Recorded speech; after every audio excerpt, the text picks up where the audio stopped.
Hello YouTube, how's it going? It's Professional here. Today I wanted to do a different video for you guys. We are going to be talking about militarization and futuristic vehicles and whether it's good for a GTA Online overall. This is my opinion and I will always speak my mind no matter what. Now that we have covered that, I will say I personally believe that militarization and especially futuristic vehicles are destroying GTA Online and it's turning it into a different game. 2 weeks ago, I took a poll in which I asked you guys what you thought on this subject. I told people to choose what answer they felt the most comfortable with, and close to 50,000 people voted. We have a really good sample size, and the majority of people said they thought the militarization was destroying the game. If you disagree with me and like the militarization, that's fine, but at least hear me out on why I feel this way. I took another poll 1 week ago as well, which asked about the Oppressor Mark II, and here 42,000 people voted, and 69% were against the vehicle, even more than the previous 67% in the first poll. Out of thousands of people that voted, it appears that 2 out of 3 people are unhappy with the state GTA Online is in, but 1 out of 3 is happy. We are going to be choosing 3 comments from the polls on both sides and respond to them and try to understand people's views. Before we do that, let me show you guys this clip and explain why I feel the way I feel. This happened the other day when I was helping a friend sell their business. This is an actual griefer, not somebody that we asked to demonstrate this. This guy alone proves how overpowered and annoying the new Oppressor Mark II is. He came out of nowhere with the Oppressor Mark II and destroyed a post-op van, taking out 3 drops. We tried to stop him but failed. Then we got into a giant battle with him, and he would constantly spam passive mode and spam Oppressor Mark IIs. After we destroyed it one time, less than a minute later, he would spawn another one and attack us. It was really difficult to shoot him down. Even in my Savage, which I have shot down plenty of Oppressor Mark Is with, I was having a hard time stopping him. This has become the norm in GTA Online, now in 2018. I remember, back in 2014 through 2016, you had to actually drive up to somebody to kill them. There were jets, but you had to go to the military base to get one. It changed when the Hydra came out, because now you could purchase a jet and spawn it on helipads. When Import-Export came out, they added vehicles like the Ruiner 2000, which could jump and parachute. However, the futuristic trend really started with gun running.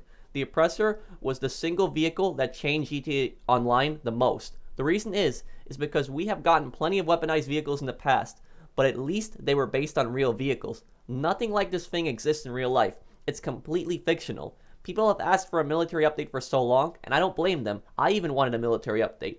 They wanted something similar to Merryweather, but for the online players. One military update was enough in my opinion. Smuggler's Run, I didn't really have much of a problem with it because it added an air freight business along with many new planes. Many of the new planes were fun, and they weren't really overpowered. But then the Doomsday Heist came out, and it was a complete military update. It added a new heist, sure, but it was all based on futuristic and weaponized vehicles. We waited over half a year for the next big update, which was the After Hours DLC. When I found out it was nightclubs, I was very happy, because I assumed that it was going to be focusing on a new business which free mode needed. New activities and new missions to do. That's what free mode needed. I read about the nightclubs being used to disguise your criminal empire's activities, and I said to myself, wow, this is a real GTA DLC in my opinion. GTA has always been about being a successful criminal in my eyes. It's about making money, running your various criminal activities. However, I was shocked, absolutely shocked, to find out that the DLC would include even more militarized and futuristic vehicles. What does a new fighter jet and a futuristic flying motorcycle with missiles have to do with a nightclub DLC? How does that even go together? San Andreas was over the top, but that game was fun. It didn't do things like futuristic vehicles, especially not futuristic motorcycles. It still focused on that criminal role, making money, and running your gang, while GTA Online, I feel like it's trying to go more crazy and over the top with every new update. We have had nothing but military updates for over a year. Gun running military update, Smuggler's Run military update, Doomsday Heist military update, and even though After Hours focuses on nightclubs, they added weaponized vehicles which are thrown into it. So why are Rockstar doing this? Why add all these weaponized vehicles every update? My honest opinion is because people, even if they don't want these vehicles, they feel like they need to get them to compete with other players and defend themselves. These vehicles are often expensive as well, which helps with microtransaction sales. If you don't own any weaponized vehicles, you put yourself at a great disadvantage. And people often feel that they need them to compete with other players. And to some degree, they're right. You don't have weaponized vehicles and you can be abused by other players. And I just feel very strongly for this game because I've seen Saints Row go down the same path. Saints Row used to be about the gangs, but then it started going all this futuristic, over-the-top nonsense. And I refused to play Saints Row 3 and 4 ever again after what I went through. I will only play Saints Row 2. But I'm really concerned for GTA as a series, and I don't want the same thing that happened to Saints Row happen to GTA. That's why I'm very passionate about this game, and I just don't want that same thing happen to that. But that's enough of me talking right now. Let's read the comments. Let's see what you guys have to say on this issue. Let's read some comments from both sides, and we're going to try to respond to everybody and see why they feel the way they feel. Okay, so now let's start off with the comments. Let's read our first comment, and let's read a comment where somebody disagrees, somebody who thinks that the militarization is a good idea. And right here, Men in Plays commented, and he also voted. He voted that militarization is fine, he likes it. Now, Men in Place, I do appreciate you voting in my poll, and thank you also for commenting and letting me know why you feel that way. I do appreciate it, even if I disagree with you. Now, let's read his comment. All the haters cry. The game is still playable for everyone, even level 10s. I respectively disagree. And I disagree with you that we're haters, that somebody who doesn't like the militarized vehicles, doesn't like all the weaponization, that they're haters. I don't agree with that. I don't agree with that statement. But moving on to the rest of your statement, I will give you this. It is easier for newer players to level up. It's a lot easier for newer players to make money on this game as well. When I first started on PS3 back in 2013, the only real way to make money on this game was through contact missions, death matches, and races. There wasn't really many other opportunities to make money. Now players have access to all these new businesses, all these new missions, and all these new heists as well. So it's a lot easier for newer players to make money, but at the same time if you take a look at it, it's also a lot easier for newer players to get abused. Newer players, they don't really have that many things to defend themselves with. If a new player, like a rank 1, 2, 3, 4, 5, if they join like a 30-player lobby, and it's their first time playing, there are going to be people who are going to see that they're a low level, and there are people that are going to kill them just because they are a low level. It's going to happen. There's going to be plenty of people that want to raise their KD just thinking it's cool to kill a low level player, and these low level players, they're not going to have much to defend themselves with because they don't own these weaponized vehicles. They don't own a lot of these weaponized vehicles, and they don't even have that many guns. They probably don't even have a rocket launcher, so they can't really fight back. So it's gotten to the point where low level players, they should probably play in like private sessions until they're at least like level 100 and avoid going into public lobbies unless you can find a peaceful public lobby, because there's just so many hostile players and so many people that'll kill these low level players, and they don't really have many ways to defend themselves. So I respectively disagree with you, Men in Plays. I do think it's harder for low level players to play this game. Now we have somebody who agrees. Thank you for commenting in my poll, and thank you also for voting, Jose Joaquin Garcia, if I'm reading your name correctly. Jose says, yes, it is ruining the game. I am level 125, I'm very close to having the money to buy a basic weaponized vehicle, but even then it won't stand up to something like a Hydra, much less something like the Mark II Oppressor, and on top of that, I have a level 60 friend that doesn't stand a chance against anything unless I'm there to protect him, especially when doing cell missions. So yes, it is ruining the game. It's horrible. Me and my friend are prime examples of grinders just trying to get the money to buy cool stuff, but people ruin it with this stuff. I agree with you, Jose. I agree with you 100%. New level players, new players that just get started on this game, they're going to have a harder time playing this game. They're going to have an easier time making money, so money's not going to really be a problem, but at the same time there's going to be plenty of people that are going to be able to ruin that with these weaponized vehicles and are going to be able to abuse them. It's one thing if you have somebody run up to you with a car and sticky bomb you, just like happened in 2014, 2015. That's how people used to kill each other. But now you get attacked by Deluxos, you get attacked by oppressors, jets, helicopters, anything you could possibly think of. I even gotten attacked by a thruster jetpack several times. So there's all these different weaponized vehicles, and these low-level players are going to have a harder time fighting back against that because they don't really have any weapons. And, they get killed a bunch of times, and they're just going to say, this game is like pay to win. That's the way these players are going to see it, and they're just going to stop playing the game, and it's unfortunate. So I do agree with you there, Jose. Moving on to our third comment, we're moving on to somebody who disagrees again, and we have Richelle TJ, if I'm reading that correctly. Thank you for voting my poll and thank you for commenting. I think it's fine because I want usability, so a slow as sports car ain't gonna cut it for me, like the Stafford, for instance. However, militarized vehicles tend to last longer, in my opinion, in fun and usability, since you can make you grinding way easier and for me more fun as well. So for me personally, I like it. I replied back to him a week ago and I said, that can work both ways as well. Militarized vehicles can make grinding harder when hostile players abuse it. And, I disagree with you. I respectively disagree with you, Rachel. I see where you're coming from. I see where you're coming from, that these weaponized vehicles, they can help in certain missions, like in Headhunter. These weaponized vehicles are very effective in Headhunter. Certain weaponized vehicles, like the Vigilante, can be very helpful in Heist. I agree with that. But at the same time even though these weaponized vehicles can really help you, they can also be used to attack you, and they can be used to do things like destroy cargo. You have to use weaponized vehicles to protect your cargo. Otherwise, other players are going to use weaponized vehicles and then blow up your cargo. That's just the way it's gotten in GTA Online. Let's read one from the Oppressor Mark II poll, and this one is for no, it's too futuristic. He does not like the Oppressor Mark II. Thank you for voting and commenting, Pikachu Boss 1897.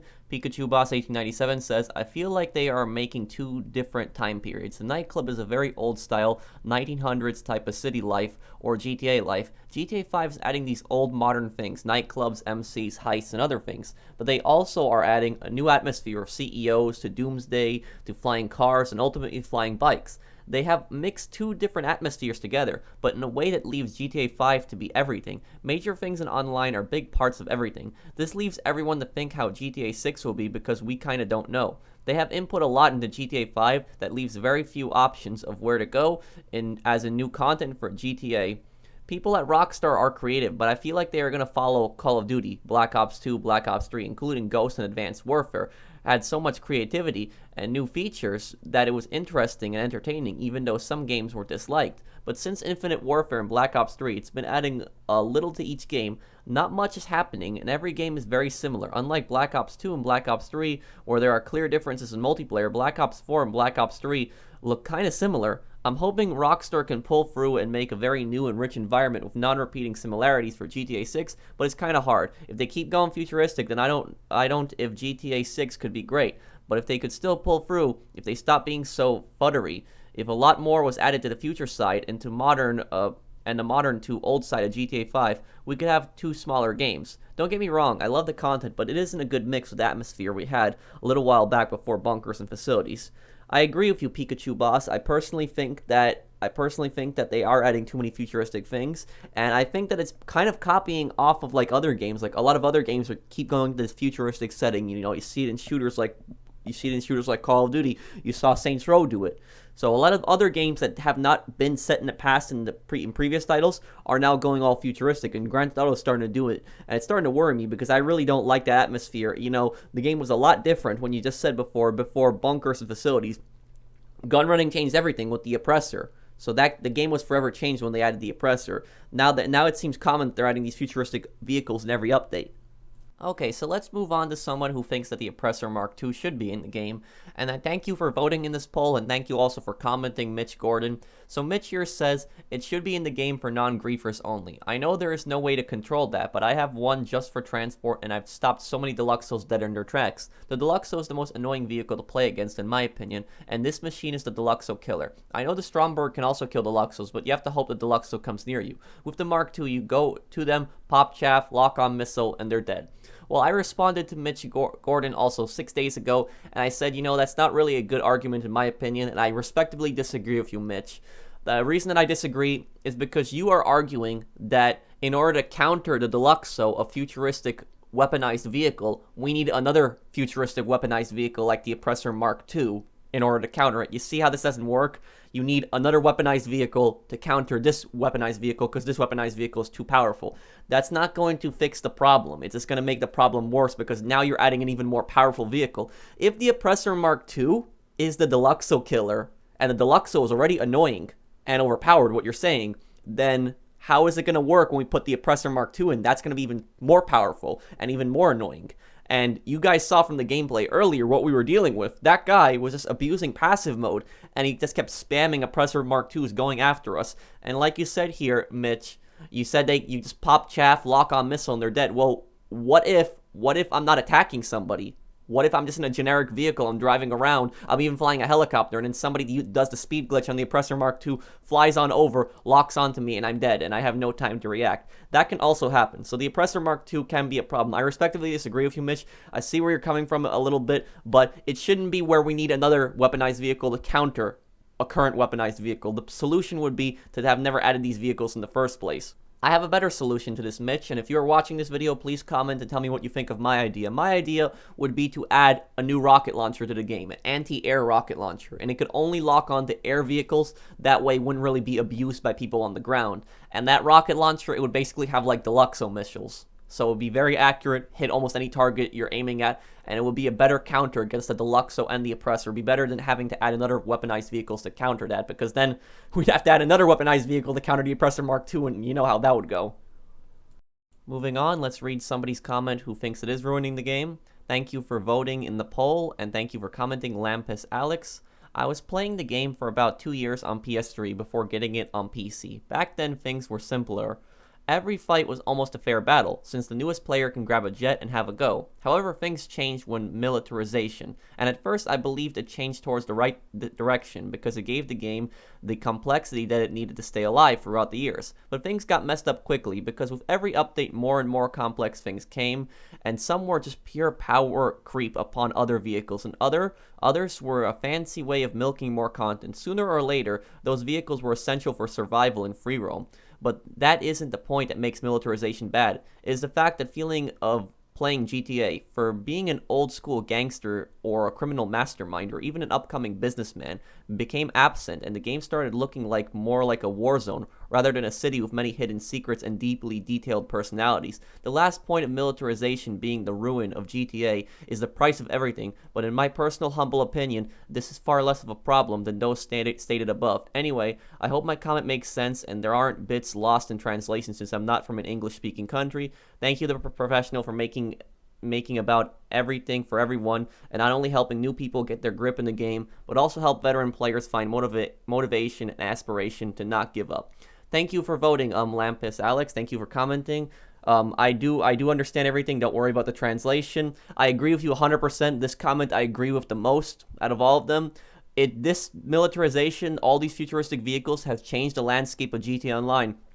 GTA, my opinion, is where you're meant to be a successful criminal, running your criminal empire, making money, running businesses, stealing cars, things like that, moving drugs, doing heists, things like that. It's about being a criminal. But now you're getting away from that criminal aspect, and it's going with all this crazy militarization. What happened with the heist, being sneaky, planning everything out, and then instead of they took away that aspect of the heist and they just threw in the Doomsday, which was this crazy futuristic apocalypse scenario with a computer that was trying to destroy the world with nuclear weapons. Like, where did that come out of? That's just so outrageous and just so over the top. So, I hope you guys enjoyed my video. Let me know what you think down below. I believe personally that this is bad for the game, and I think this is not going to end. I think it's going to keep going. I think the next update, whatever it's going to be after this, is going to add even more weaponized and more futuristic vehicles. It's not going to end, because after the Oppressor Mark II, they can pretty much add anything to this game. I won't be surprised by anything they add. So let me know, guys, down in the comments if you agree with me that militarization is bad, or if you don't agree with me, then please let me know why. I'll try to answer as many comments as I can down below. If you enjoyed the video, drop a like. If you're new to my channel and enjoyed my content, then subscribe to me. And I'll see you guys in the next one. Take care, everyone.